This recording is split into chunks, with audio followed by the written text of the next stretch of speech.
Good evening, everybody, and welcome to the Toon Review in this rather jolly Monday that we've been having up here in the Northeast and wherever you are across the world. Newcastle United 6, Tottenham Hotspur 1. I'm pretty sure not one of us thought that was going to happen yesterday. Look, I saw the team sheet come out at the ground and I was quite surprised. I was surprised to see Burns still there. I was very surprised to see Murphy still there. And everybody was saying, oh, is that going to be the right team? Is this going to be the... And wow, once again, and I've just said to the lads before we came live, there is no way I am doubting Eddie Howe's lineup ever again. Ever again. Whatever lineup I see, I'll just say, fine, Eddie, that's perfect. You go with that, buddy, because absolutely scintillating. That first 20 minutes of football yesterday was probably the best I've seen at St. James's Park in a long time. And you know, as usual, a lot of the, pundits and radio shows, commenting about the bull rot saying, Spurs didn't play very well in all of this. We made them look very average yesterday. They were shell-shocked, absolutely shell-shocked within the first couple of minutes of the game.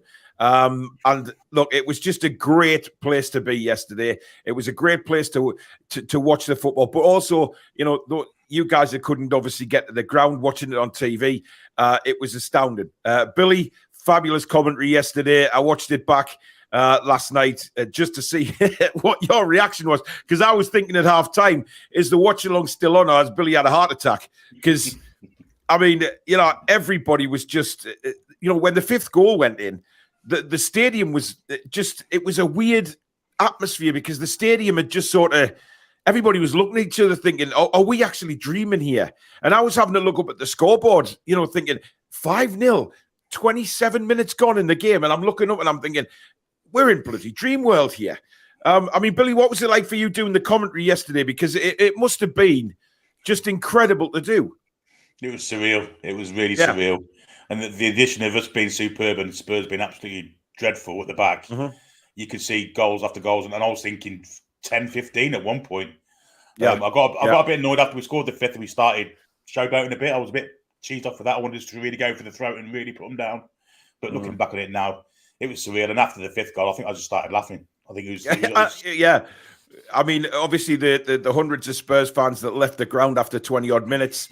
We've seen videos from some of the Spurs fans just absolutely devastated. There was a lot of Levy out chanting yesterday, which is understandable, given that he's one of those who really. And he came out with that statement this afternoon after sacking the manager, and just the whole thing is a shit show. But Alex, I mean, look. Spurs changed their system yesterday. They went with a back four instead, and a lot was made of that. But the player. But on the flip side of that, the Spurs players, they have to take responsibility. They just did not. They couldn't live with us in that first 20 minutes. They just couldn't. No, well, I mean, this is where my opinion might differ to certain people's on tactics. I understand that tactics are a big part of it, and it was the manager's fault for setting them up completely wrong. But a lot of these lads are vastly experienced pros, like Perisic, and I understand he's out of position, but Dyer. But they do play at international level in different formations, Alex, and yes, that's what I think a lot of people were saying. And it was that lack of leadership as well. Perisic, the amount of times Croatia have been really deep in tournaments recently with Perisic at the forefront of that. You've got Lloris is the France captain. Kane is the England captain.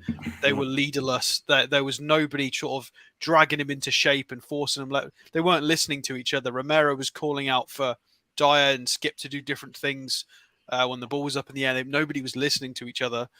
So it wasn't... I feel like, the manager needs to take most of the blame for the tactical shape and originally. Absolutely. But seasoned pros like that should have... You can't capitulate that much. No. Like 2 or 3, fine. But 5, ridiculous. It's unreal. They should be fined for it. Why did he get worked in 5-0 till he went back to a back 3, though? Why do you do it at 2 or, give himself at least a chance? Exactly. I mean, 2 or 3, you must know that the system's not working. Change it. But 5-0, you've got no chance. You're looking at the best defense in the league, and you've got to try and score six goals to win the game. I mean, ludicrous. William Way, thank you very much for your $9.99 super chat. That's very kind, buddy. No comment there, but thank you. And as usual, if you do enjoy tonight's show, guys, please do smash the like button for us. Get down there and subscribe. It is free to do so. Come and be part of our wonderful community here on the Toon Review. Free to do so. And also hit that bell, which will let you know when we go live or upload any future videos. And of course, like William's just done, you can donate to the channel if you want. It really does help us keep things going. And you get your comment read out straight away as well by hitting the $ at the bottom of the live comments. DK, thank you very much for your $4.99. He says, we had Danny Rose emotional, almost crying when talking to Sky. And Tripsy said, watching us has made him love football again.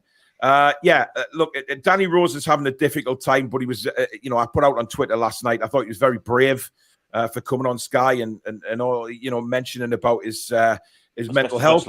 Especially dressed like that. Yeah. I mean, a lot was made of that. But look, listen, I know we've had our banter about Danny Rose, but listen, best wishes to him, because anyone suffering with mental health, I mean, it's awful. And we do wish him the very best. And hopefully he's on the road to recovery now. So from us all here, just all the best to Danny Rose, and get yourself healthy, man. Chippers, thank you very much for your £10 super chat. He says, Willock's assist for Isak was pass of the season. End of. We'll come on to that. Geordie Boy, thank you for your £5 super chat. He says, a perfect life would be watching the first 21 minutes on a loop. It was tremendous. But I mean, Jack, the game started and we needed to go out there yesterday and, restore some belief again after what happened at Villa. But I came out of that ground yesterday thinking, do you know what? That Villa defeat might not be a bad thing, because it seems to give us the kick up the arse that we need for the remainder of the season. Every time we seem to get a beating or we tend to lose, we come back even stronger. The Man United defeat, we just seem to cut after the Man City defeat. We just seem to come back stronger. And although I won't like to lose although I won't like to lose a game, but it just makes us come back stronger and it makes us perform even better. And that performance yesterday was absolutely incredible. And we definitely needed to respond in literally the first minute. And I expected us to come out of the gates fast, or maybe get a goal earlier, but not 5 that early. I was not expecting 5, but brilliant response from the lads, and we needed it. And it just drove us on to get more goals as well. And that's going to drive us on even more to perform better at Goodison. So what a performance. And 100%. We definitely needed a quick response yesterday. Yep. Rachel, our mod, thank you very much for your £6.10 super chat. He says, not for the toll, Paul. This is for the 6-1. Watched Match of the Day 2 continuously since getting home from work with a huge smile on my face. I think a lot of people have done that. But Billy, I mean, the goals we scored yesterday, I mean, we'll come on to them individually in a minute, but the goals we scored, not one was like a ricochet, a funny bounce. All of the goals were fantastic moves. Yeah, we tactically broke them down in each of the moves for each of the goals. So, like you say, no ricochets or deflections or dodgy offsides. I did think the last one could have been gone to VAR on first view, and it didn't look right to me, but it was obviously perfect. Yeah, the moves before it were all great. Some of the football we played yesterday was just scintillating, wasn't it? Let's be honest. Yeah, it was breathtaking. Alex, I mean, we did really knock that ball around. I mean, most of the game we did, to be honest, but the first 20 minutes, some of the movement was incredible. I mean, you could tell early on, having Longstaff back in the midfield, he's making them little runs and linking up with Jacob Murphy, and, Isak's running, Joelinton's running in behind. They just could not live with it. Yeah, it was a combination of us being very clever tactically and Eddie Howe, and them being in an unfamiliar shape. So you'd got Isak dropping deep, and he was level with Longstaff for most of the build-up.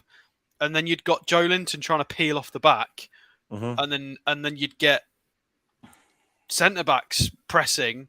They just didn't know. They didn't know who they were supposed to be picking up, what they were doing. You get midfielders looking left, and there's Longstaff, right, and there's Isak, and Shares charging at you. You're like, it's just confusing. It's because everybody was hyper aggressive with the press. And Isak just brings something so different as well. And Longstaff equally, them two in that line, because they were trying to sit in between the midfield and the back four. And and they just didn't really know what to do with it. It was quite funny. And then they were paying far too much attention to other things. That's why Murphy and Joelinton got far too much luck I say luck. Should we say freedom in the first half an hour? Yeah. They were just expecting other people. I mean, their closing down was woeful, to be fair. But tactically, it was a combination of. It was one of those funny afternoons where they've got it completely wrong defensively and tactically, and we got it absolutely spot on offensively and tactically, and it's just married up in some ridiculous performance with excessive amounts of goals. It happens sometimes, and that was it.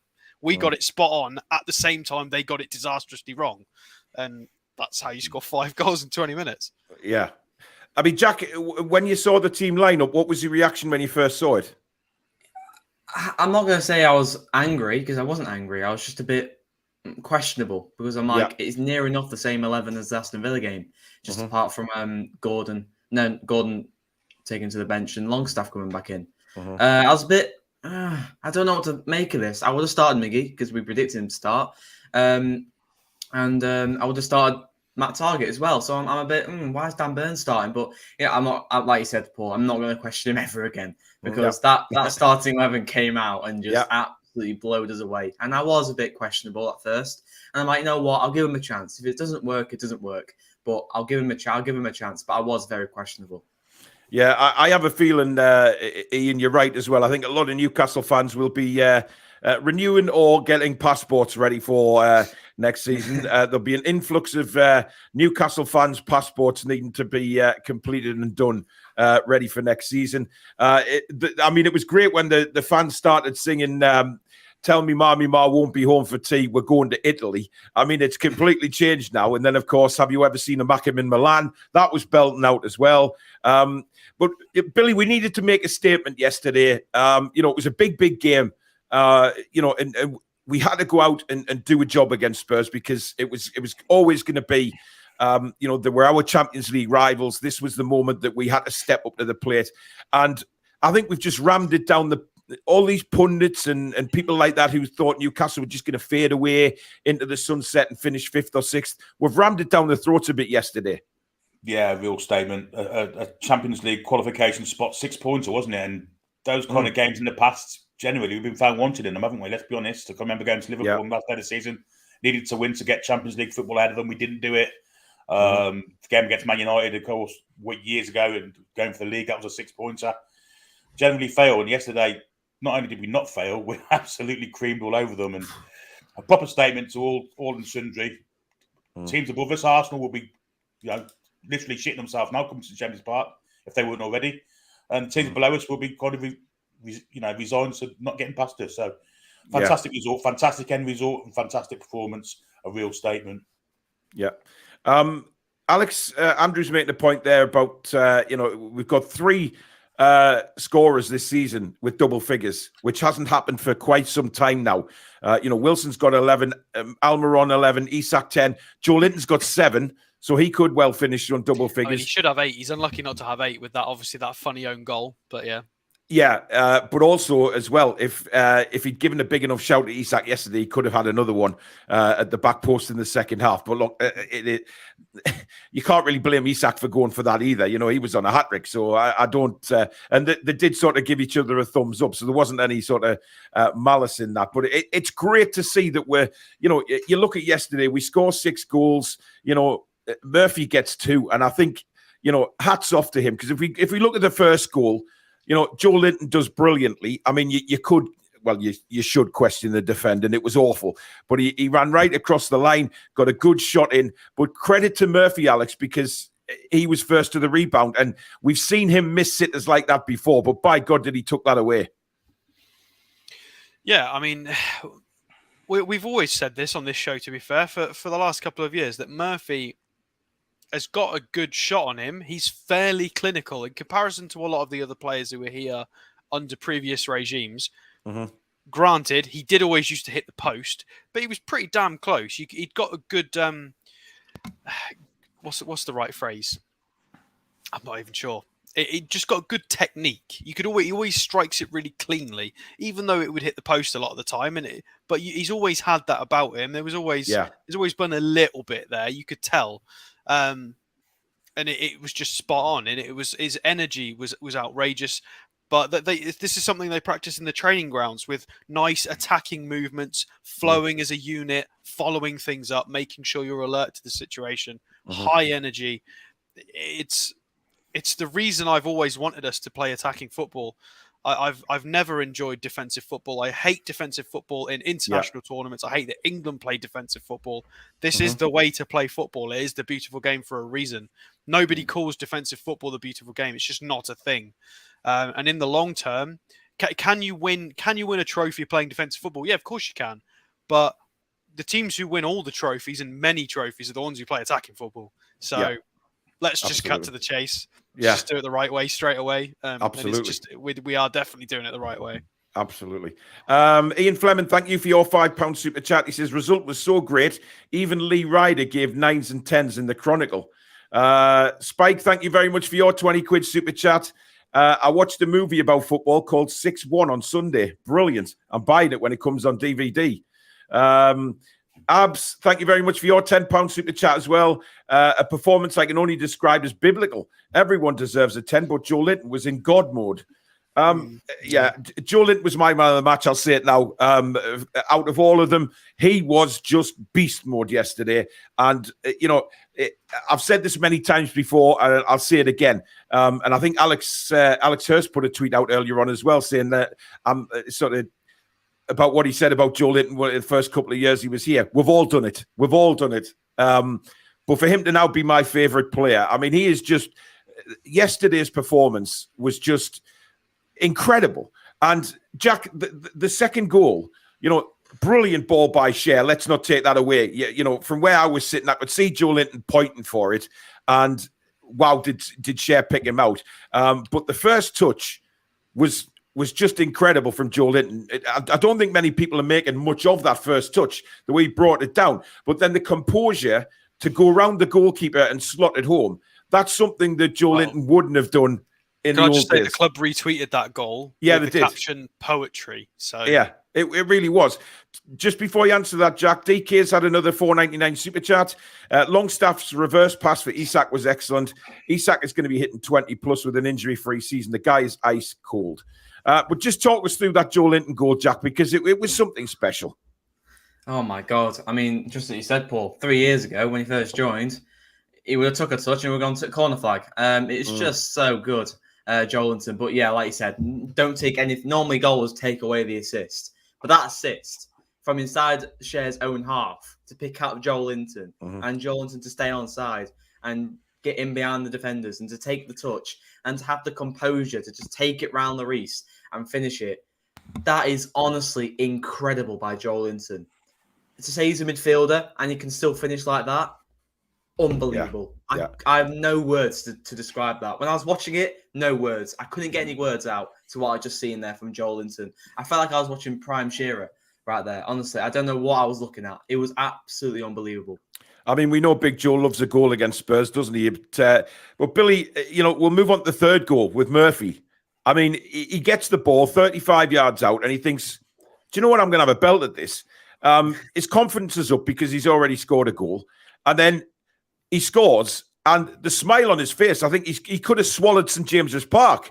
I mean, it was just so nice to see him like that. A Newcastle fan belting the goal in from 35 yards. It's 3-0 after 9 minutes of the game. I mean, it was just an incredible hit. The credit's got to go to Fabian Schär again for that pressing on Sunday. He won the ball and laid it into Murphy's path. I mean, it's another assist for him, isn't it? But for Murphy, the confidence was high. We were 2 up at that time. Just swung his left boot at it or right boot at it, and bang right in the bottom corner it went. It was a superb strike. Levis wouldn't have got near it had he died for it even. It was just a fantastic strike. No way. A lad with confidence and a Murphy with confidence in his work ethic, and as Alex has said, his technique's pretty good. I think he's a valuable asset to the squad at the moment, and certainly to the starting 11 because you can't drop him. Fantastic goal though, really good strike. And like I think the reaction to it was fantastic. Yeah, Miggy's got to work very, very hard to get back in the team, or because I don't think Murphy can be dropped right now, and certainly not after scoring 2 goals. It was just a wonderful hit. He hit it perfectly. It just arrowed into the corner of the net, and like you said, Billy, there's no way. Even if Lloris had dived, I mean, to be fair to Lloris, I was sitting right behind it as well. And he didn't see it till it passed his centre backs, and he had no chance. It was just one of those perfectly placed shots that the goalkeeper there could have been two of them in there, wouldn't have stopped it. It was just a wonderful hit. And it was 3-0. But then the fourth goal, Alex, I mean, we see another bit of sublime play. And, again, we press to win the ball back. Dan Burn wins the ball back. It comes to Bruno. Bruno then quickly lays it up to Willock. Willock's head up straight away, sees Isak's run. And the pass is just measured to perfection on the outside of his boot. And this is what this kid is capable of. And he seems to be getting better for me all the time. And he's got pace, he's got a hell of a touch, and he's got vision. And Isak just pointed where he wanted the ball. He split Tottenham in half, and a very, very composed finish by Isak at the end of it. Yeah, I mean, definitely aided by Longstaff going back into midfield. It works a lot better with them being able to rotate. But Willock now has got to be a front runner for the England squad with absolutely that performance now. I mean, I've heard a few people, I've seen a few people on social media, and I've heard a few people in videos today describe that as that's a Modric pass. That's a Modric. It is. That's a Modric assist. It is disgusting. Well, we talked about a lot more, Alex. If it was the likes of Modric or Messi made that kind of pass, it would be highlighted for weeks on end. But it's the fact that is coming from a 23-year-old box-to-box midfielder who can do driving runs and play as a winger as well. It's and then Isak's run. I mean, I've got to talk about Isak's run as well. I think that is the first time. Because I don't celebrate until it's in the net. I'm quite reserved. And that is the first time I thought, first touch of the ball, I was like, well, that's in. He wasn't even in the box yet. I mean, I understand we're trying to talk about the Willock assist, but I've just got to mention this. This is just a personal feeling about Isak. This is the first time with this crop of players where somebody's been kind of through, and I just think, well, that's going in. 100% that's going to go in the net. I've got complete faith in that boy to constantly find the back of the net. If you present him with a good enough high quality chance, it's going in the net. It's 100% going in the net. And when was the last time we felt that way? I mean, maybe that run Cisse was under. Possibly. I just thought whenever he was through, I was like, he's just going to hit the net. It's been such a long time since we've had anybody even remotely close to being so much of a sure thing in front of goal. I mean, and both of them are 23 years old. I know, it's frightening. It's ridiculous. It is. George, thank you very much for your £5 super chat. He says, I love Billy's comment about the St. George's Day massacre. Dr. House, welcome to Members Club. Thank you for your membership and your support of the channel. Much appreciated. If you do want to become a member of the Toon Review, we do members prizes. So please do hit that join button just underneath. And if you're on iOS, you'll have to go to a desktop version of YouTube in order to sign up for the membership. But it really does help the channel on a month-to-month basis as well. Alan says, I watched the match at the soccer bar in town, but came straight home and watched Billy's call of the first 20 minutes and then every set of highlights that I could find. Jack, the fifth goal, again, beautiful move. Lovely little flip back, sort of back heel from Longstaff to Isak, and he just tucks it in again. A lot of people are criticising Lloris on this goal, and I can kind of see it because Lloris should be doing better, but that's not taking anything away from Isak. It's still a beautiful strike. I mean, he's got a lot to do there. It may seem easy, but he's got a lot to do because he's a difficult angle. He's got a few defenders in front of him. He's got a goalkeeper to beat as well. And he does very well to just slide it under Lloris into the bottom left corner. And then his face after he just scored. What the hell's going on? His face after he scored. What's going on here? How is this too easy? How am I just scoring a minute after I've just scored my first one? What's going on here? But that's not taking anything away from Isak or the work we did to get up to that goal. It's honestly unbelievable. I just have no words again. And he's got a lot to do there. I think incredible, sublime, unbelievable, amazing, all these words. all these words come in for yesterday. Sean, I disagree with your comment here, and I know you put a comment under my instant reaction yesterday. It's fair enough, your opinion, mate, but I was in that ground yesterday, mate, and I don't think the atmosphere was bad. I think second half it had quietened down because everyone was knackered. The fan base was knackered from that first half. We'd been blown away by an exceptional 20 minutes of football to the point where, we're jumping up and down, going crazy for 5 goals, singing and chanting. By the time we came out for the second half, we were knackered as well. So that will have quietened everybody down for a little bit. That's how it works. Of course it is. And, you're cruising in the match. There was loads of Olays. I mean, that was fantastic. I mean, I've never heard Olays at St. James's Park for quite some time.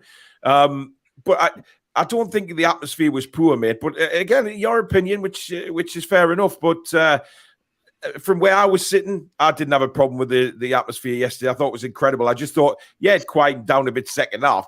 But if most of the fans were feeling like me, I was frigging exhausted after 45 minutes being a fan.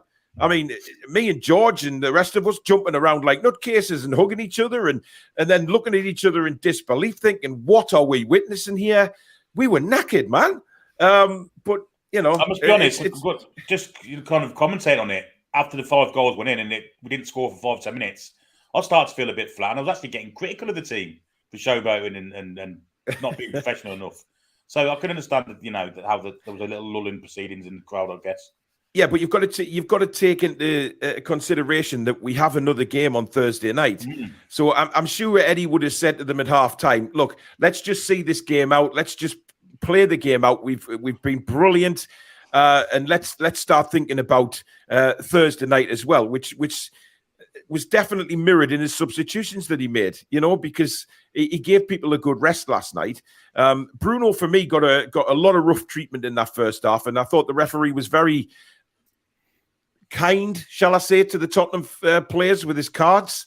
He was lucky not to go off. Yeah, there was a few nasty ones, and I think that, as when they're 5-0 down, I think that the tempers were a little bit frayed anyway. But they seem to be targeting Bruno, and I think Eddie did. I thought Bruno might have come off at half time, if I'm honest, but he didn't. He came back for the second half, and he made the changes when he did. Skip did him twice in about 30 seconds. But Skip was very lucky. I like how what Alex says. Kulusevski literally kicked Willock in the bollocks.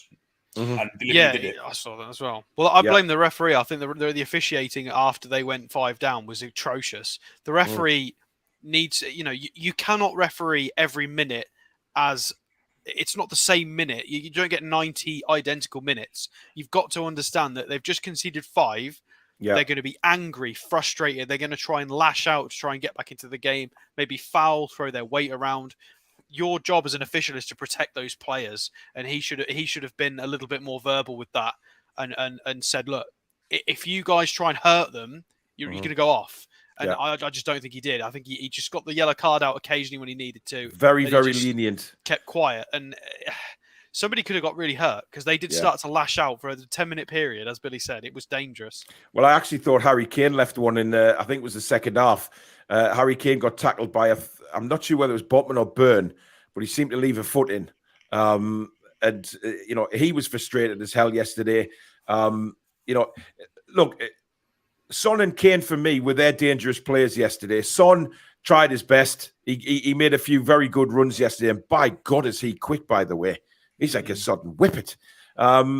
I didn't mind Kane's goal. I thought Kane did well to get round Fabian Schär, and he buried it as Harry Kane would in that position. He's not going to miss from there. I thought he was quite lucky, to be honest. Schär put a foot in. Yeah, it kind of ricocheted. Yeah, the ball ricocheted.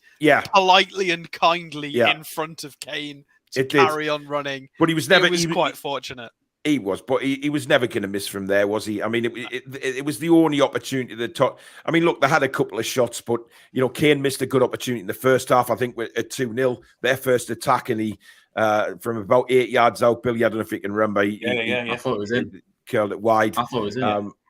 No, from where I was sitting, I could see it going wide. I was laughing before. I just saw it going in. After Kane's record at St. James's, I thought it was going in. Oh. But, I mean, as for the rest of them, there wasn't, Son worked his ass off, and he is a player that I would love to see at Newcastle. I've said that before yesterday. I just think, if somebody offered me Son or Harry Kane, I'd take Son every day of the week. because we've got Isak.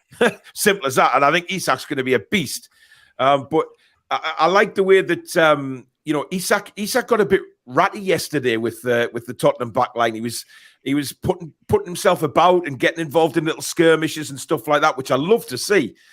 He was really getting in there. But it was clear, Billy, from the word go yesterday, every tackle that was going in, the players were G'ing the fans up. Every corner we were getting, the players were G'ing. They were fired up yesterday, straight out that dressing room. Oh, hugely. It was on the back of that result of last week, I think, and how important the game was yesterday. I think all of them combined, plus Eddie Howe's obviously got a great leadership role in the dressing room how he speaks to them and gets them walled up. Management skills are superb. All those things combined had us, on full gas. And yeah, every tackle, every pass, nothing was bad about it all. Especially the first 20 minutes, it was just perfect football for the first 20 minutes. No tackles missed, no challenges missed, no passes given away, all finishes it went in. It was just perfect football. You don't see that. You just don't see it. You don't. It was just breathtaking. Dino says, if anyone of you were manager of Newcastle, would any of you buy Gordon? Also, it just shows how good the players are, how they respond to Eddie Howe. Look, on the Anthony Gordon situation, I think he did really well when he came on yesterday. He was put on the left again, but he was back defending. He was combining with Joe Willock very nicely in the time he was on the pitch. You could see that the Newcastle players were trying to get him a goal. Late on in the game, they were making sure that he was the one running into the box, and on the end of them, he was very unfortunate not to score. But you have to remember what happened with, we've just been talking about it earlier with Joelinton.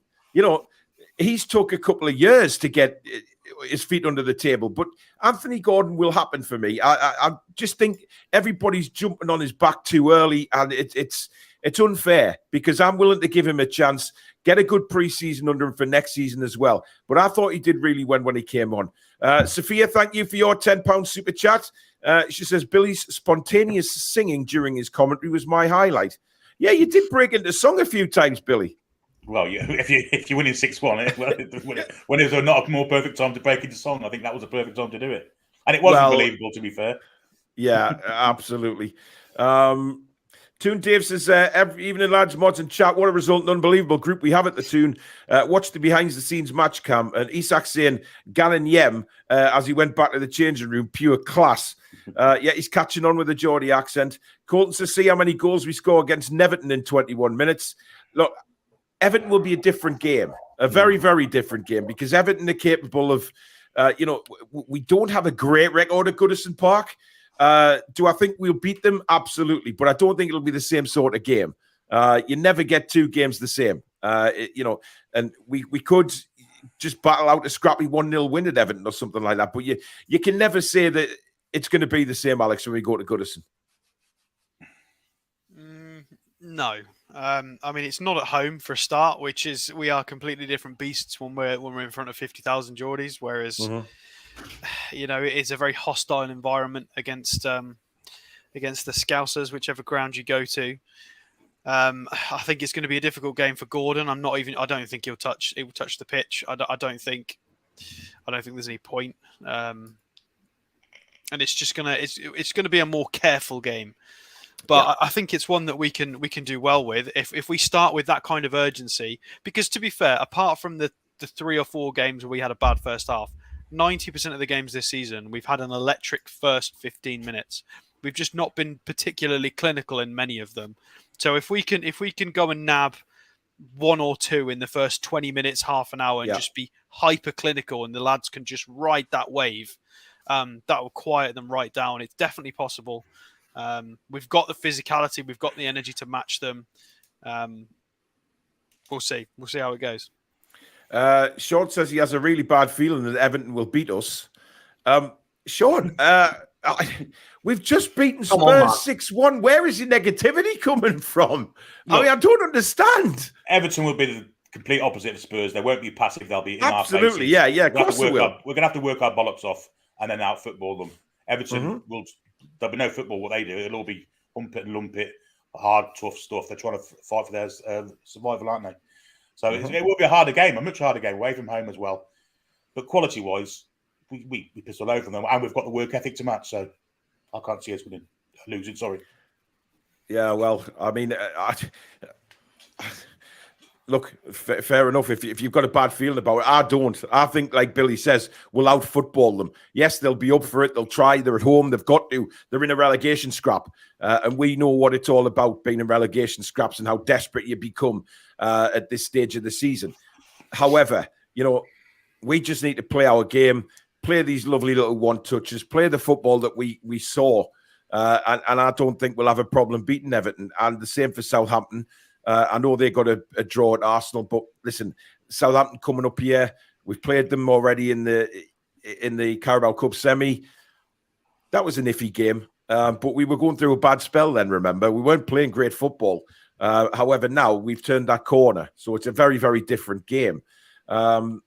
Ian Skinner's belt buckle snapped when he got out the car. Had to celebrate all the goals at risk of his jeans dropping round his ankles. Well, listen, from what I saw yesterday from people celebrating, Ian, you wouldn't be the only one with jeans round their ankles. I mean, there was clothing getting thrown around in the Leazes end, so I don't know what it was like the rest of the ground, but there was a lot of skin on show, shall we say, by the time we were 5-0 up. But I have a feeling that came from a lot of people who'd had a skin full before they went into the ground. But it was incredible. David wants to know if ASM is back in Newcastle. I don't know. We haven't heard anything at all. But even he's going to have to fight to get his place back, Jack. He is, because this squad is just unbelievable. And they're going to miss out. And he's definitely going to have to work very, very hard. And he's going to hope one of the players have a dip in form.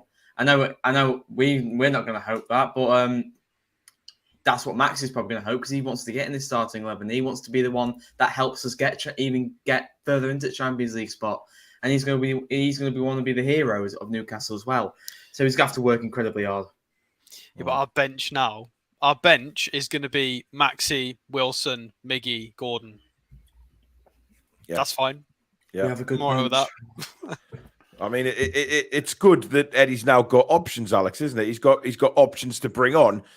We were talking about earlier in the season, bringing off quality and replacing it with quality.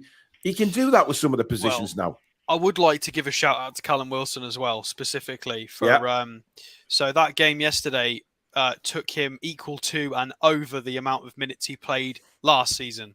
So he's beaten his minutes played for last season, which means we've still got games to go. So his fitness has been considerably better this year. I know he's had a few issues. And last season he got 8 goals. This season he's on 11 with 4 assists. So 15 goal contributions this year compared to 8. We've still got games to go. Fair enough, we've had a bit of an increase in quality, but that's helped him. His fitness has been managed better, and it's just a much better season for him. And we predicted, I think at the start of the season, I talked about the fact his best season in the Premier League, I think was, where was it? I think he got about 32. He got 29 starts, 32 starts for Bournemouth. Best goal return was 14 goals, 9 assists as a 26-year-old, and arguably the peak of his powers when he's probably his fastest. Now we've managed 16 starts, 24 appearances, with games to go, with 15 goal contributions. It's good. It's what he needed, and this is exactly what we said at the start of the season. If we can get some rotation going, keep him fit, we could see a Callum Wilson that can get close to 20 goal contributions. He's on 15, so he might still get to that 20 goal contributions, and I hope he does. Johnny Metal, thank you for your £20 super chat. He says, was at the Lasses game yesterday, and we had the Leeds fans and the players wondering what was happening as we were cheering every few minutes. It was class, and I'm sure it helped spur the Lasses on. 2 great results. Yeah, the Lasses absolutely thumped Leeds as well, which improved their goal difference again yesterday. Absolutely fabulous performance. I think it was 5-1 for the Lasses yesterday. So, improving their goal difference in their chase for promotion. It's just getting better and better. What a weekend for Newcastle United. Someone on Facebook says, hi, Paul, seen your interview with Adam P. I think when you're at the match, you should wear something to promote the Toon Review to build this fantastic channel. Well, I do have 2 hoodies, and for some reason, I haven't worn them to the match yet. I don't know why that is. There is people there promoting the channels and things like that. So I will next week. I will when I go to Southampton. I'll put one of the Toon Review ones on, promote the channel a bit more. Now, so just some news as well, guys. A big shout out to Lisa and to Callum from Westerhope United's under-9s. It looks like the Toon Review will be sponsoring their away kits next season. They've recently started out. They have a sponsor for the home kits, but after speaking with Lisa and then putting me in touch with Callum, he's just emailed me there earlier tonight. I haven't had a chance to reply to him, but it looks like the Toon Review will have the logo on their away kits next season or later on this season. We're just waiting. I just need to speak to Callum to sort that out. So it's something that I'm very excited about for the channel to be able to do. These under-9s, very important to grassroots football, the kids coming through, and for us to be able to sponsor Westerhope United under-9s away kit will be absolutely fantastic. But I'll confirm that to you all when it's done and dusted. But it looks like we will be their sponsors for the away kit next season. So it's really great news, and it obviously promotes the channel, but it gives the kids an opportunity to have an away kit as well, which they don't have at the minute. So it's great both ways. So again, it's fantastic for us as a channel to get behind a young football team as well, because I've seen a picture of them. They look a great bunch of kids, very enthusiastic. They started off losing every game. It didn't put them off. They came to training, they kept it going, and they've turned it around, and they're starting to win some games now. So it's absolutely fantastic. So I'll confirm that when it's all done and dusted, but it's pretty much 90% confirmed that we will be their sponsors for the away kit. So I'm delighted with that. Tom says, I remember there was a lad who wrote to the mayor of Milan to ask if they'd ever seen a Mackem in Milan. The mayor replied saying that he hadn't. Jesus Christ. Steve says we've never had 3 hit double figures in the league since the Premier League started. No, we haven't. Somebody mentioned before about that first 20 minutes being one of the best ever. In my lifetime as a Newcastle fan, it is, for me, the best first 20 minutes I've ever seen, because we can talk about the entertainers were fabulous, but they didn't even do that. They didn't blow anybody away like that in the first 20 minutes. It was just remarkable, Jack. And this is something that people will remember for a very long time. It is, because it's just, what's that, the second fastest a team has hit 5 goals in the Premier League? That's astonishing. That is a record. That's a record for the club since the Premier League began. And it's just, they're going to go down in history for Newcastle United. Unless another team in the future breaks that record as well, but they'll go in our history for now, and they should be very proud of themselves. Billy, we look now to the 2 games coming up, which are 2 teams that are battling against relegation and really battling. Everton, for me, don't look right. They went to Crystal Palace, should have lost that game for me. Managed to come away with a point, which isn't really good enough for them. But they are really in trouble. And I think if we can go there on Thursday, we'll do the preview on Wednesday night. But if we go there and play like we did, go out with the same attitude and get a goal, Everton are going to be, you know what it's like when you're in a relegation battle, you concede a goal, your heart sink. We've been there before. Yeah, it's we've got to match them for work though first. That's the first thing, because Everton will work their bollocks off to try and get a foothold in the game. We can stop them doing that by working just as hard, if not harder. There's no doubt in my mind that we win that game. It'll be a much harder game than what we had yesterday, and so will the Southampton game next week. Both these sides are showing fight of late, whether they're not getting the results or not. I thought Southampton played really well against Arsenal on Friday. So they're not going to be easy games, but there's no way in God's earth we're losing them. No way in God's earth we're losing them. Roper Gaiman, hey Paul, I was the girl in the wheelchair you met yesterday. Fantastic game. Yes, and it was your first ever game at St James's Park, and what a first game for you. Absolutely fantastic. I've seen the photo that you posted of me and you on the Toon Review Facebook group. Lovely photo, and I was really pleased to meet you and so happy you got to see just a wonderful game of football yesterday. So I'm really pleased you had a really good time. Geordie Howayman says Murphy's interview was pure class. I don't care if I'm an impact substitute or starting. I give my all for the team. And that's just what you want, Alex, isn't it? Just the kind of attitude that you want. So I was reading something. Whose attitude? Well, that was Murphy. Oh, God. Well, I mean, I've already touched on him slightly. Yeah, it's... Considering Miggy was... Well, I mean, pre-Callum Wilson's goal, Miggy's been our top goal scorer for pretty much the entire season. And I think Miggy has been arguably ready to play for the last couple of games. And he's not had a chance because Murphy's just playing... You know, I mean, I know he got hooked against Villa, but still, he just plays such an important role in that press. He's such a warrior, and he will listen. I mean, I know I'm going to dig at him unfairly here, but Jacob Murphy is everything Ryan Fraser wasn't. He's got that extra technical quality. He listens tactically. He works for the team. He is the real try hard. Everybody's saying that Fraser tried. Oh, he tries hard. No. Murphy tries hard. Yeah. Some of the. If he lost the ball a couple of times, oh my God, he was closing He hunted them down to get it back, didn't he? Yeah. The ball had already gone to 3 different Spurs players, and he was there. He was like, "Nope, I'm going to keep going until I get this ball back," and that kind of it almost spread to the rest of the front line because Isak was doing the same on occasion. He did it where he lost the ball on the wing and he went and robbed it back.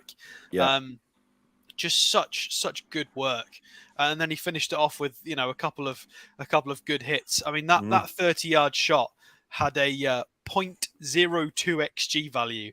So if you hit 100 of them. Damn it! I wish I'd had an XG bingo tonight, guys, to put a bet on when I would first mention XG. Well, 100 of those shots, 2 of them go in. Well, there you go. I mean, that just says how good it is. Yeah. John says Billy's commentary yesterday when he said he just looks like a tramp that's come in off the street. Brilliant. I've always thought he looked like Fagin. Well, he has to pick a pocket or two now. Absolutely. Guys, we've got nearly 1,400 watching tonight. Thank you so much for spending your Monday evening with the Toon Review.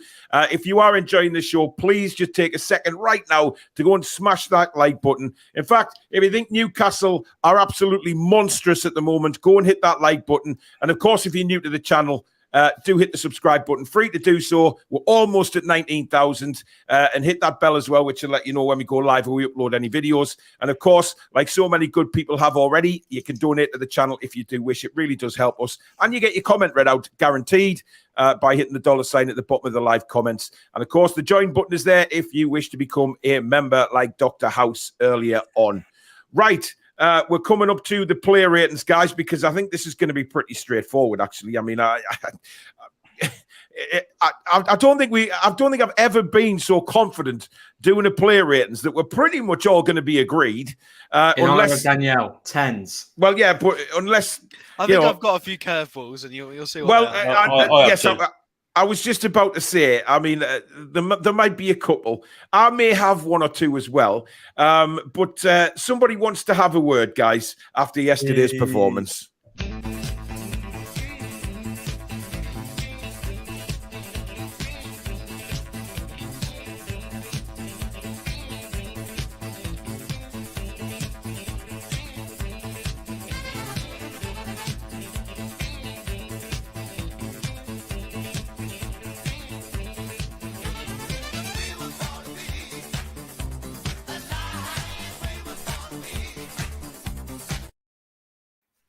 There you go. Daisy was bloody happy. And you never know. She might be singing this shortly, guys, as well. We are the champions, my friends. I think we'll do a longer version of Daisy doing that if we ever do win a trophy, because it might just bring a tear to my eye, guys. No, not if, Paul. When? Oh, when. Sorry, I do apologise. You know, we're going to have Jack... shaving his head. Alex going blonde. Alex going blonde. Daisy singing. Hey, Paul. At least it's not a bowl cut today. I've actually Well, I have noticed that, Jack. Yes, Jan. Thank you very much, buddy. Much appreciated. Disappointed second half was only 1-1.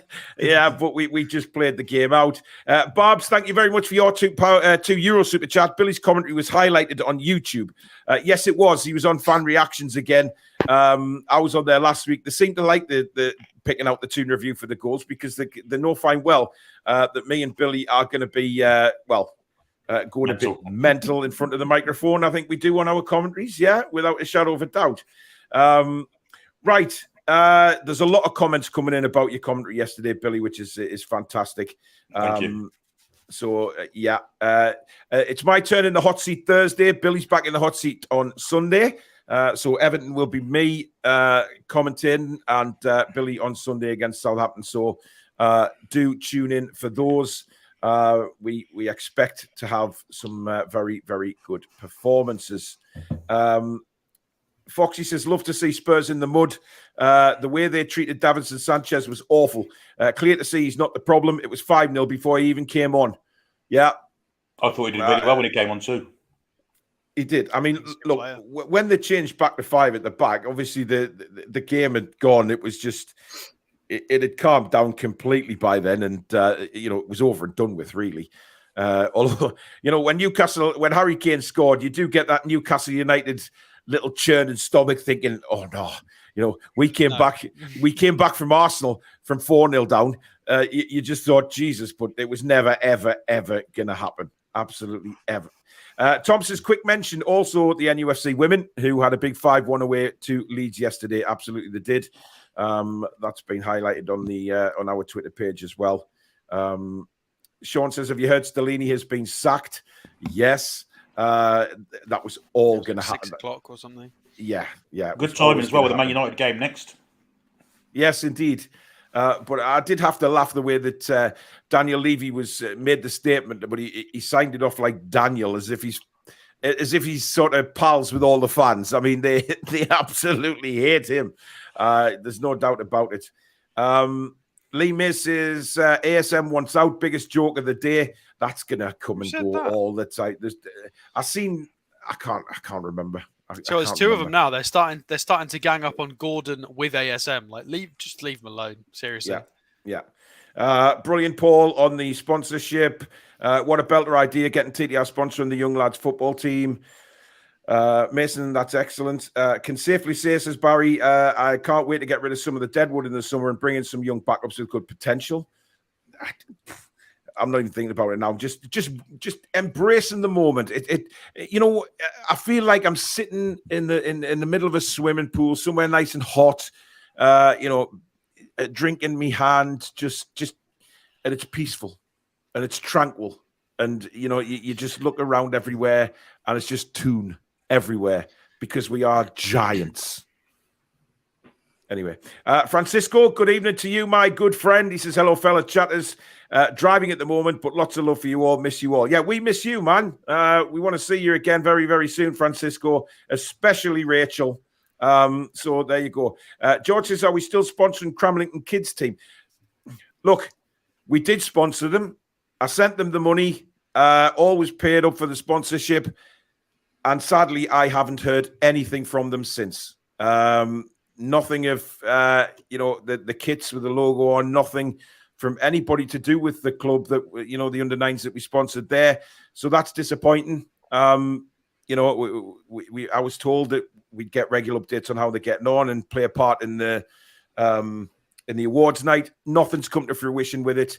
But I think it's different with this one. I've had a good chat with Lisa, and I will be talking to Callum, who's the manager, and we'll get that sorted. This is really legit. I'm not saying that the Cramlington one wasn't. It just seems like we've sent them the money and we've never heard from them since. So very, very disappointing, I have to say. But they may be in touch soon. Who knows? Steve says, either I'm blurry-eyed from tears of laughter from yesterday or Alex's cam is out of focus. No, you're definitely bleary-eyed, mate.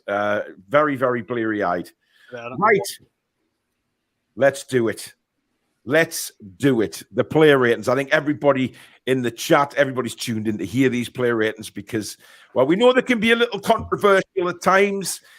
Certainly that man drinking his water there, he's obviously prepared. He's lubricating the throat. God help us. We'll start with Nick Pope, Billy. Always the hardest one to mark, isn't he? Nothing to do. He could have sat there on a deck chair for the whole game, apart from when they scored. Yeah, made a good save from Dunjuma second half, as I remember. I'm just going to give an 8 out of 10 because anything below 8 is really poor on a 6-1 victory. Well, I'm going to give him a 10, right? Because bugger it, right? I'm giving him a 10 because it's not Nick Pope's fault that he didn't have much to do. And we've had this debate many times on the channel before about marking Nick Pope when he's had nothing to do. But I'm joining. He's part of the team that won 6-1. So he didn't have a chance with Harry Kane's shot. There was no way he could save that. So I'm giving him a 10. Bugger it. Jack? I'll give him an 8. Oh, you bastard. Honestly, what is the matter with you people? Hey, I just said, Paul, it's your own opinion. I still think you're bastards. Honestly, I'm dreading to think what him up the top's going to give him now. Your opinion? Come on, Alex. Oh, I'm going to give him a 7. I love the Danjuma save. The distribution was all right. He did a couple of sweeper keeper things. And then I can't give him any higher because he didn't have much to do. Again, not his fault. I feel the same way as Paul, but I'm rating a 7. You're getting that music. I'll see if I can give it again. Bloody hell's fire. Right, we'll move on to right back. Kieran Trippier. Alex, we'll start with you this time. I think he gets a 9. Mm-hmm. I think he would have gotten a 10. But I think he got a little bit too enthusiastic with being a midfielder, and Son kept running into that space. Obviously, Kane's goal came from that space, so that's the only reason he doesn't get a 10. But everything else gets him the 9. It was much improved. If I can find my stats wherever they've disappeared to, again, lots and lots of crosses, lots of involvement, but you would expect that being on pretty much all the set pieces. Although Gordon was taking corners, which was nice. 5 key passes again, which is freakish from a fullback. It's literally that's why he's one of the highest chance creators in European football at the moment. It's a joke. 4 crosses, 3 long balls, 5 key passes, nice and tidy. Everything comes through him. Yeah. He just got a little bit carried away with being a midfielder, and in a closer game. I think he knew though. He knew, and his leadership was great. He was trying to make sure the lads were grounded. They weren't getting a bit too silly. Good performance. Yeah. George says that's bad news, Paul. As a Cramlington resident, I think it's disgraceful. Look, I'm not having to go at them. I mean, look, I was quite happy to send the money for the kits. For the training gear or whatever it was that they needed. I'm perfectly happy to do that for a kids team. It's just disappointing that I haven't heard back from them ever since. So it is a bit upsetting. But you know what? I'm not going to call them out because I don't mind putting towards the kids' football team. It's just not a problem at all. Jack, Kieran Trippier. I thought. Yet again, his deliveries weren't very good. I think his crosses into the box weren't as good again yesterday. And what I do want to see, and it was good to see Gordon taking corners. But if Trippier was on that pitch, Trippier would have been taking them corners all day long because no one seems to step up to them, and no one seems to challenge Trippier on them. Yeah. I think you could see Joe Willock on a throw in. I mean, he saw Trippier walking up to him, he just slammed the ball down. He's like, for God's sake, let me take this. I think his defending was very sound. I think he was defensively sound, and I think, like Alex said, he got carried away in midfield. I see Alex making a few eyes there, but I'll give him a 9. Okay, I'm giving him an 8. I think his crossing and his corners were rotten, and it's. Look, I could have taken another point off for what you're saying. Defensively, he was fine. He was his normal self defensively. I don't have a problem with Trips defensively at all. He reads the game so well, and he's a joy to watch defending. But some of the corners, I don't understand. I don't understand why somebody needs to sort of, just say, look, let's put somebody else on. Just mix it up a little bit. If there was only one complaint, it's that, just to try and mix our set pieces up a little bit with different takers. Especially when he takes corners on the opposite side. Yeah, absolutely. That concerns me sometimes. And some of the free kicks again. I want to see a bit of mixing it up. That's all. That's why I'm giving him an 8. Billy? I thought his corners were much better yesterday. In fact, had it not been for Sean Longstaff, he'd have had an assist for the Dan Burn header. Mm-hmm. So I thought his set pieces were much better than yesterday, compared to previous weeks. Defensively, solid. Didn't really get him, and unless he was on the counter. So I'm going to give him a 9. Okay, no problem. Right, we'll move across to the left. Dan Burn. Jack? I think Dan Burn was brilliant yesterday. I think he was absolutely brilliant yesterday. I think he had a brilliant game. A lot better than in the past few weeks as well.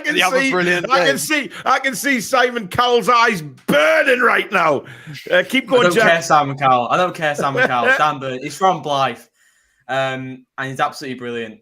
I'm giving him a 9. Okay. Yes, Rachel, there's still some YouTube server problems going on. Definitely, because our viewing keeps dropping by 200, then going back up by 200 again. So if you are having problems, I do apologize, but it is YouTube servers seem to be, I don't know what they're doing with them over the last couple of weeks, whether they're getting an upgrade or not, but something's definitely affecting them. Alex, Dan Burn. And you say that name again for Dan Burn and you're in trouble. Come on. What, Stephen Merchant on the wing? Right, I'm kicking them off. I'm I'm gonna give him a 9. Wow. I think it's his best performance in a black and white shirt. Bloody hell. Okay. I think he did better defensively than Trippier did. He had Kulusevski running.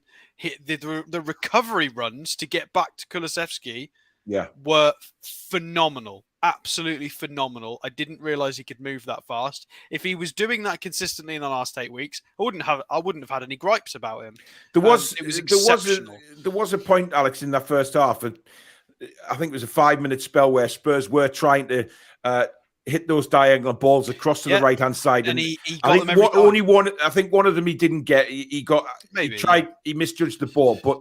You're right what you say. Apart from that, the recovery runs, everything. Yeah, brilliant. I think, we know he's not Botman. The big problem is with Dan Burn is I think he's really unlucky he's got Botman next to him because you're judging every pass, every long ball, every switch, every body shape. You can compare it to Botman, who is a freak. And it's so unfair.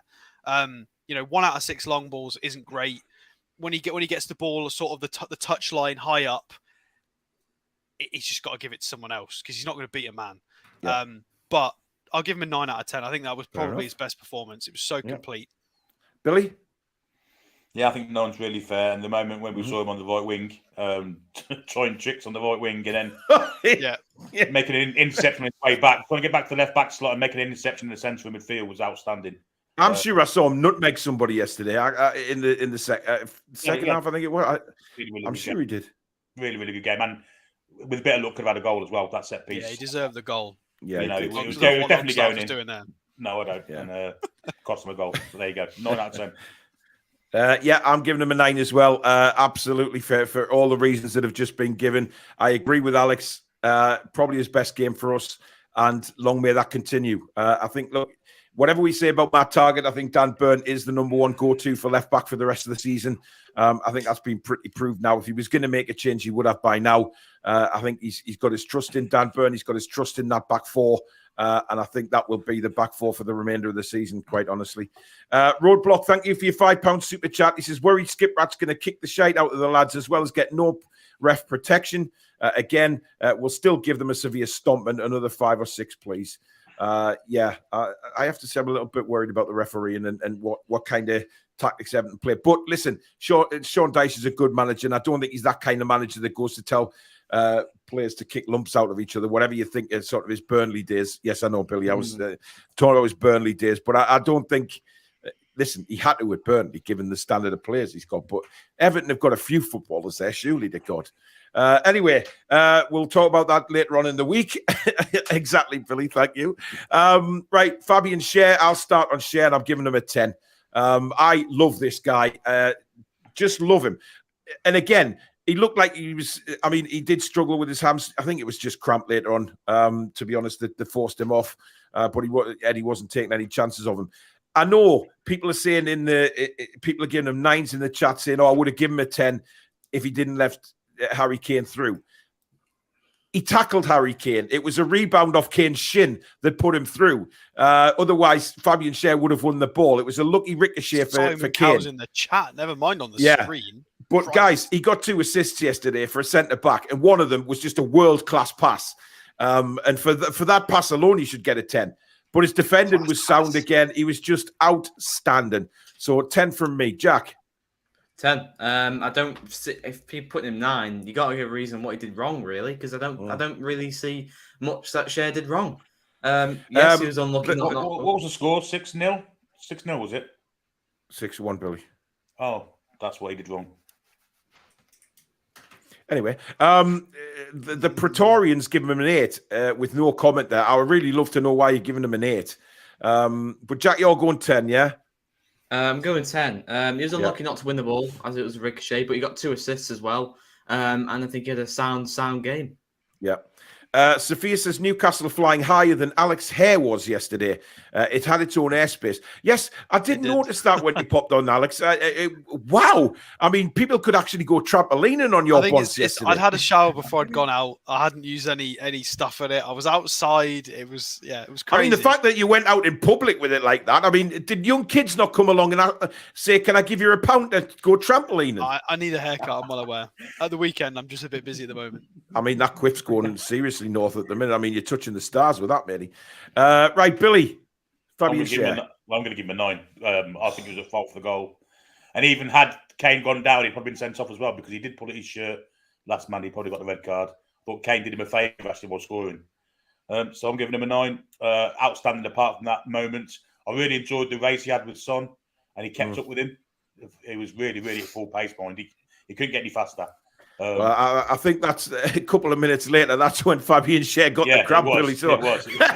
You could see if he'd have tried anymore, he'd have probably shit himself. Put it that way. Yeah, he did keep up with him. I was astounded that he did. But yeah. I'm getting wrong off Alex's mum. Mrs. Mother Stato is in the chat.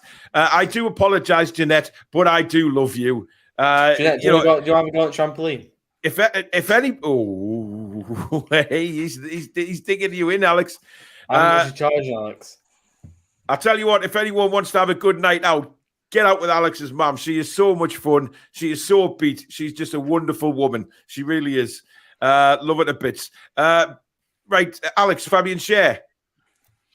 I could not disagree with Billy more. I'm going to give him a 10 out of 10, and he is my man of the match. I think. Man of the match? I think he's my man of the match. Wow. Okay. My man of the match. I think Trippier and defensive cover from the midfield was woeful at points in that first half. They got a little bit too adventurous and they kept leaving Schär completely exposed. And for him to keep up with the certain players that were on those counterattacks was outrageous, considering he's not fast at all by any means. Yeah. You know, considering we had so many people say he can't play in a back four because of his limitations such as pace. I don't think he was at fault for the goal. I think his body shape was correct. I think it was vastly fortunate that the ball just bobbled in front of Kane. Schär was patient, waited to put a foot in, got the foot in, and the ball just rolled for Kane. I appreciate he pulled at the shirt. That's fair. But I can't take that away from him. I think it was just really unlucky. 2 assists from a centre-back is just ridiculous. You know, can you imagine one of the great centre halves playing that kind of ball for Joelinton? I think we're all agreed that if that was like a Real Madrid centre back or someone like that, there'd be highlights every hour on Sky Sports News. Well, exactly. We need to start talking about it because if Maxi gets an assist or if Miggy gets an assist, we talk about it all the time. This is a centre back. This is a centre half getting 2 assists in a game. It's ridiculous. And I feel. I'm honoured that we get to see Fabian Schär play at the moment. The fact that he cost 3.4 or 3.6 million euros, whatever he cost. It's a real shame that he is coming into the twilight of his career. It's a real shame he's not sort of 27, 28. I wish him and Jamal Lascelles could swap ages. I really do.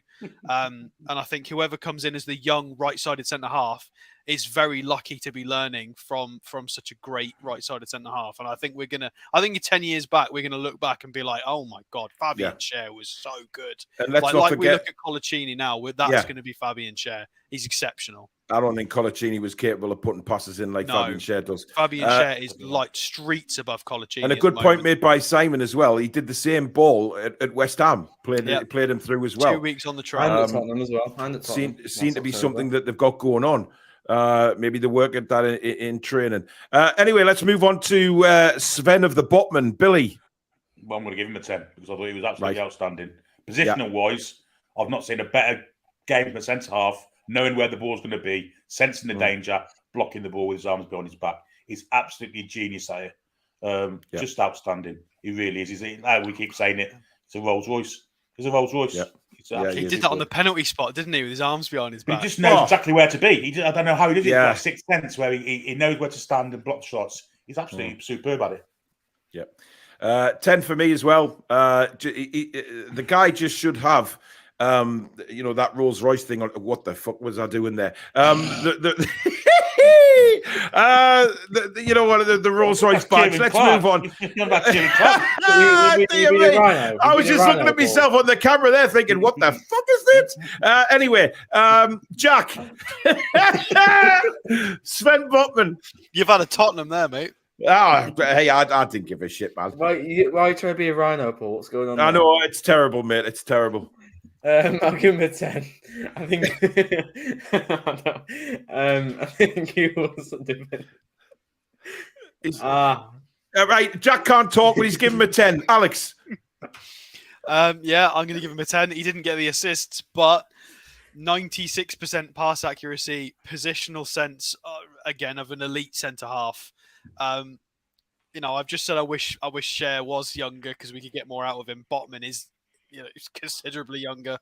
I don't see Botman playing the sorts of passes that Cher's doing, but Botman's better at everything else. Really, Yeah. He's got Cher playing out of his skin. And he's 23 now. For somebody to be that good, 10 out of 10. He's just anomaly. Paul keeps calling Sven Botman Dan. No, I don't. Not anymore. I haven't called him Dan Botman for a few weeks now. I've done really well. So you'll stick get one that up your pipe, Colton. Sorry? You'll get one before the end of the show. Oh, absolutely. Something will happen. Dex says, I haven't watched Billy's watch-along commentary because, as you know, Paul, I was there, loved it. But I think I'm going to have to line up the Sky recording with his stream after these comments.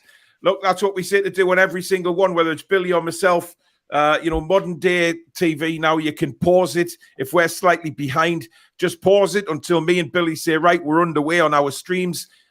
And then you level with us so you can watch the game at the same time as us. You'll always get the knobheads in the chat who try and ruin it for everybody by giving spoilers away.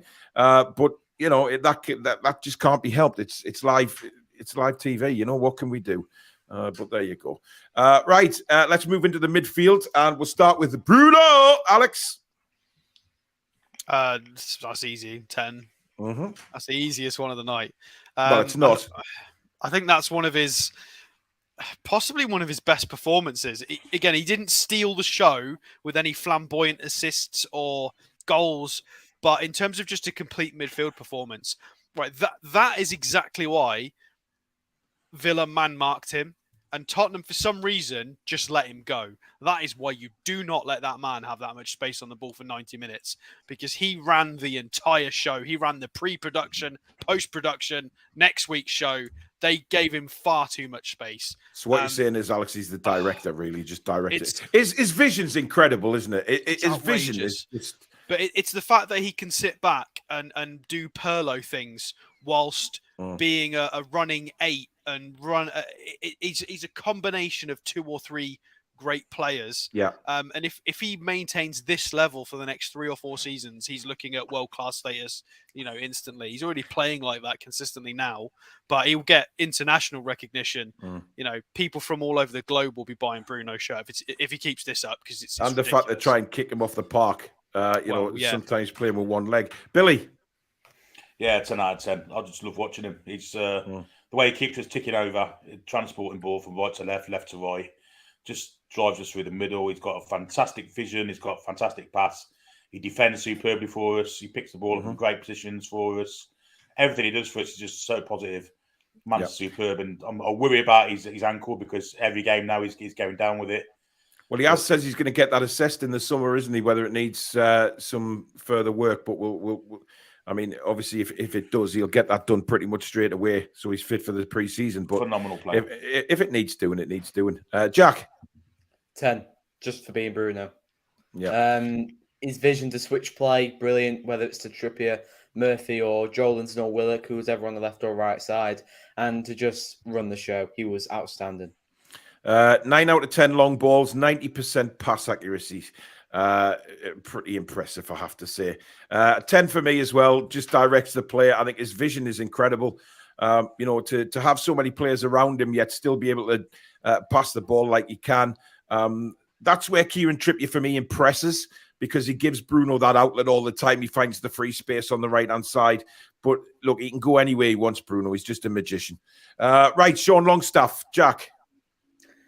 I think he had a brilliant game yesterday. I think he just showed why we missed him against Aston Villa.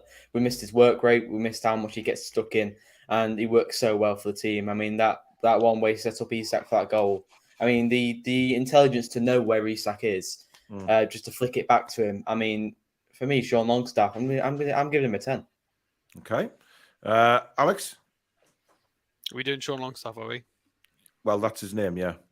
I'm pleased you're paying attention tonight, Alex. I mean, that's twice. I'm reading the statistics. You're like the naughty school kid now, aren't you? Every time we come to you, we'll put you in the corner shortly, lad. Yeah, Longstaff gets a 10. I think that was a very underrated game for him tactically. Like I said at the beginning, the fact that he was level with Isak dropping deep to try and entice and confuse the back four, it was ridiculous. But then there's a guy called Martix on Twitter I've been looking at, Martix97 I think his name is, and he's got a bunch of stills and a thread about the match, and he's got screenshots of literally where there are parts of the game where Longstaff is level with Isak in between the lines, and then there are parts of the game where he's dropped in as the 6, so Bruno can go and do things. Yeah. And he finished the game 34 out of 35 passes. So he only missed one pass the entire match, just executing the plan perfectly, and that is exactly why Eddie Howe trusts him so much. Brilliant performance from him. He just should have got out of the way of Dan Bird's header. That was annoying. Billy Bob? Yeah, 10 for me also. He's an integral part of this team. And if he's not there, he's not there. Last Saturday, key point. Yeah, the balance of the side was just so much better with him in it. His work rate's always second to none. And yesterday, he contributed with an assist to Isak as well. So definitely 10 out of 10. Okay. I'm going to put the cat among the pigeons here. I'm giving him a 6.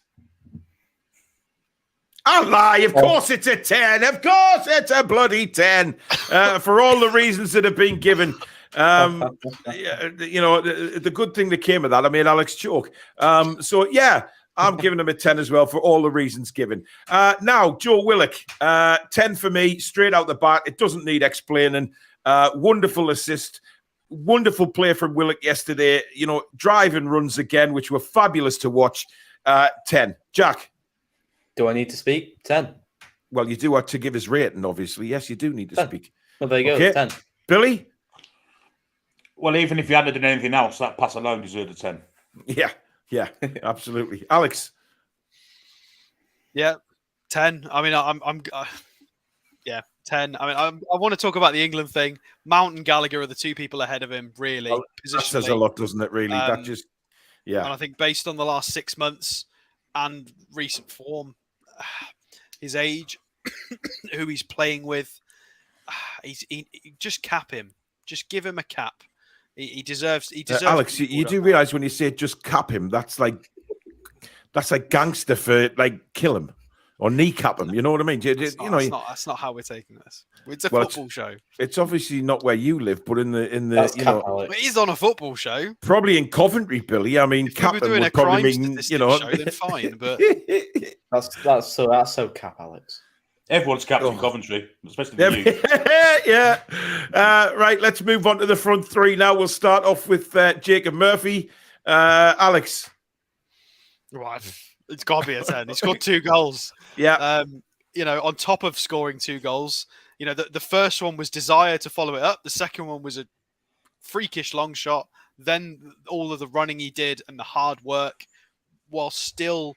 I think Eddie Howe mentioned this. I don't know if it was post-match. I think it was post-match. He talked about the fact that it's so difficult to get the lads playing with such aggression and intensity off the ball, but then calmness immediately on the ball.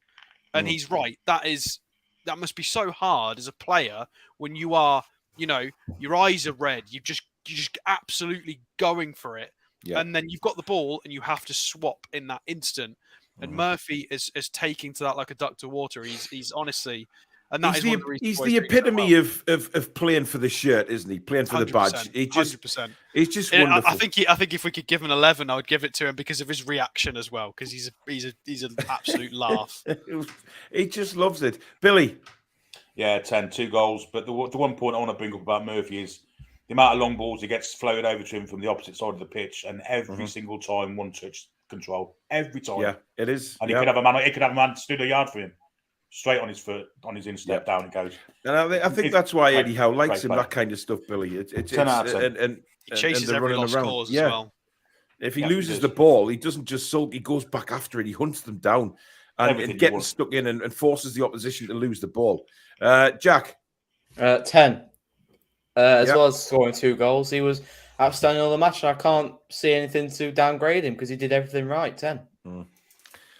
Right, we'll move on to the left-hand side now with Joelinton. 10 for me, no doubt about it. For me, Joelinton was my man of the match yesterday. I just thought he was everywhere on that pitch. He takes players on. As soon as he gets the ball now, he sticks that massive arse out just to block them from getting the ball, and then he spins them and disappears into the sunset. I just think he's bloody marvellous. Alex? Yeah, 10. It's just outrageous the amount of positions this guy can play to such a high standard. We talked about Longstaff, what he can do. I think Joelinton can do more.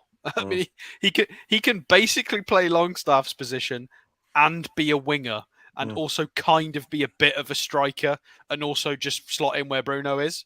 Yeah. I mean, you might as well just have him rotating with Pope at this point. It's stupid. The guy is just playing at such a level right now. And I don't think people quite understand, for a Longstaff to go from a sort of midfielder to 8 to 6, is impressive.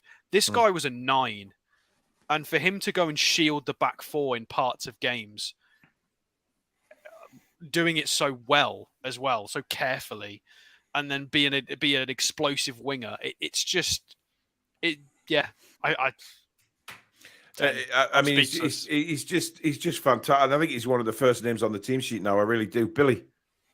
Yeah, I think my favourite part of the game was actually the last 20 minutes when he stepped into the 6 role and filled it like he'd been just stepped into Bruno's shoes. It was absolutely astonishing how he was doing it. We thought he wouldn't have the discipline to do it.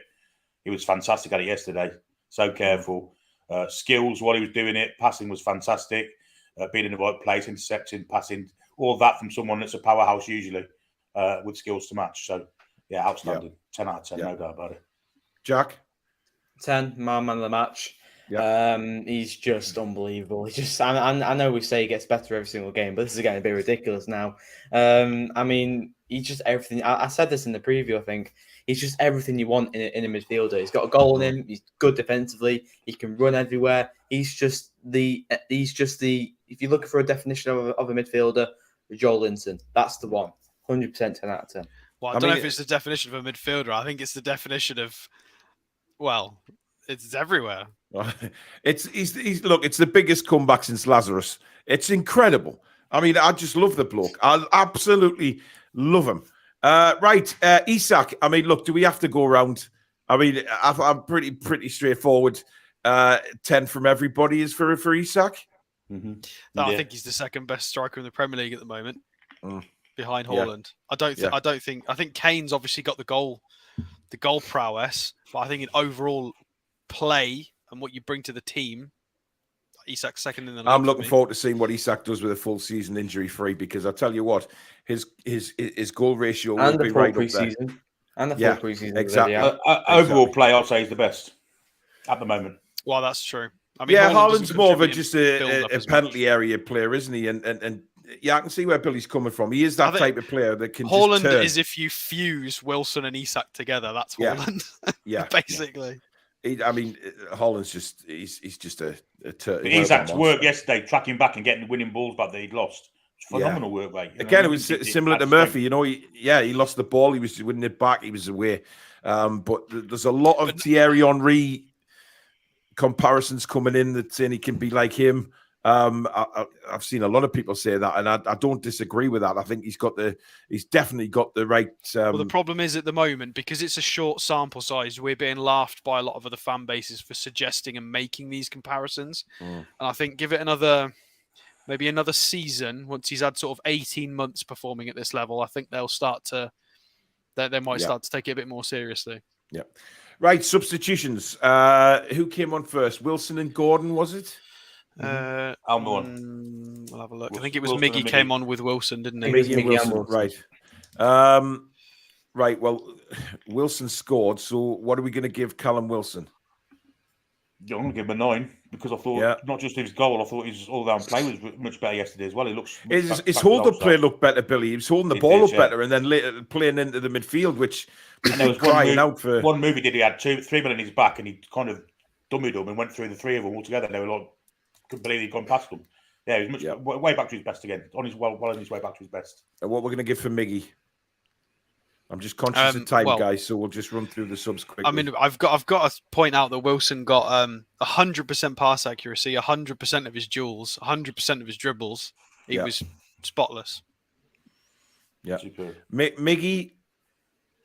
I mean, he made the goal for Wilson, didn't he? He did, he did. But then he didn't do as much else. I think maybe an 8. Yeah, 8. He was trying to put himself in Eddie Howe's eyes. His work rate was phenomenal. He ran around like a bit of his chicken at times, to be honest. Yeah. I'll give Manquillo and Gordon came on at the same time. Gordon, I'm going to give a 9. I thought he was really, really good. Manquillo. I enjoyed Manquillo when he came on. Listen, what he had to do, he did very well. So, we're going to give 8 for Manquillo, guys. Would that be fair? Yeah. And then 9 for Gordon. And then Lascelles 74 minutes for Fabian. Yeah, come on, let's give Jamal a 10. Oh, he came on. Listen, he was marshalling the armband.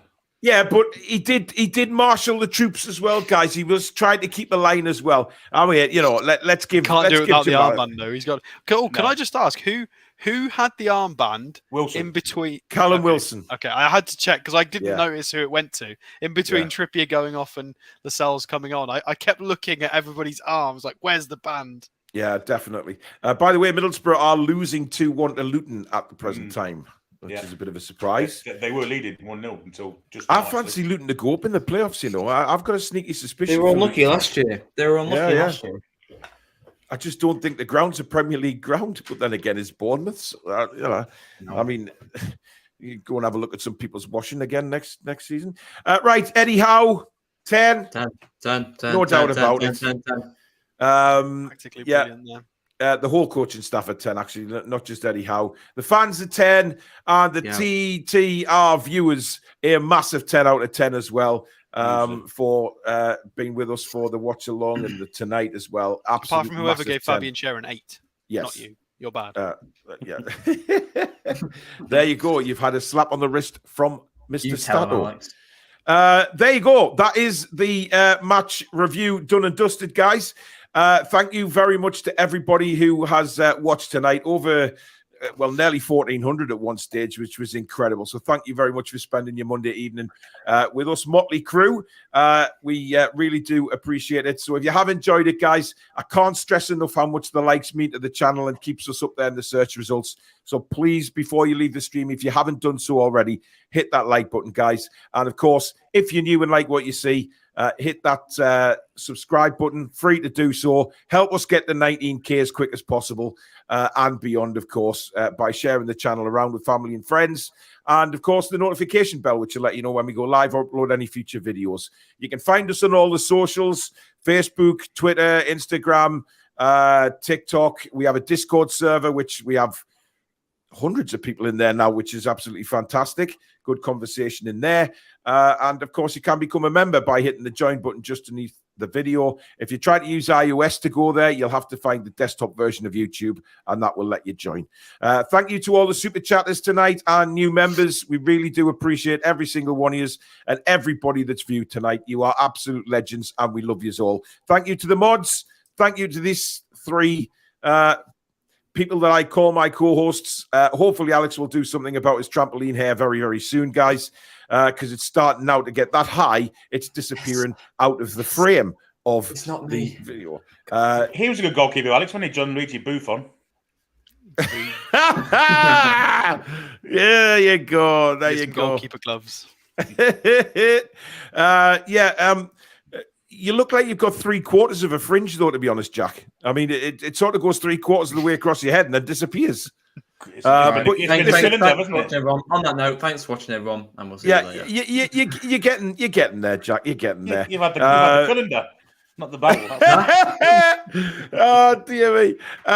People are saying that Alex has got the soul glow going on, without a doubt. I don't know what's going on with my lights. I am sorry, everyone. I don't. This is my Don't normal blame setup. the lights for your hair, Alex. That's just terrible. That's shocking. But why Trying to is blame my the lights for camera your hair. so bright? What is? I honestly don't know what I've done. I don't know. Alex, how I've done you need to just adjust the exposure and the ISO and things like that on your camera. That might have something to do with it.